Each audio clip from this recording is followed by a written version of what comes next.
Carpet ধোয়ার পানিকে যে কেউ এমনভাবে সুইমিং পুল বানিয়ে ফেলতে পারে তা হয়তো ভাবেননি কেউ। মাথার উপর কালো ছাতা, চোখে সানগ্লাস, হাতে ঠান্ডা মিন্ট ড্রিঙ্ক, এভাবেই সাবান পানিতে আরামে শুয়ে থাকতে দেখা গেল এক ক্ষুদে শিশুকে। তার এমন কাণ্ডের ভিডিও এখন সামাজিক যোগাযোগ মাধ্যমে বেশ হাসির খোরাক জোগাচ্ছে।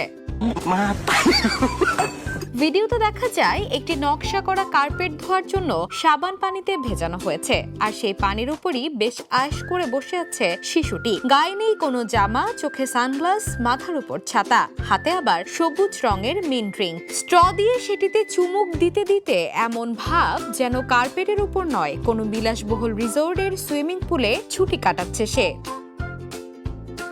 তবে শুধু আরাম করেই থেমে থাকেনি ক্ষুদে। কিছুক্ষণ পর উঠে হাতে লম্বা স্কুইজি নিয়ে কার্পেট পরিষ্কারের কাজেও হাত লাগাতে দেখা যায় তাকে। কাজ শেষ হতেই আবার ফিরে যায় নিজের পুল পার্টিতে। ভিডিওটি পোস্ট হওয়ার পর দ্রুত ছড়িয়ে পড়ে। অল্প সময়ে এটি লাখেরও বেশি ভিউ ও হাজার হাজার লাইক পায়। মন্তব্যের ঘরে অনেকেই শিশুটির এমন অভিনব আরাম দেখে তাকে লেজেন্ড বলেও মন্তব্য করেছেন।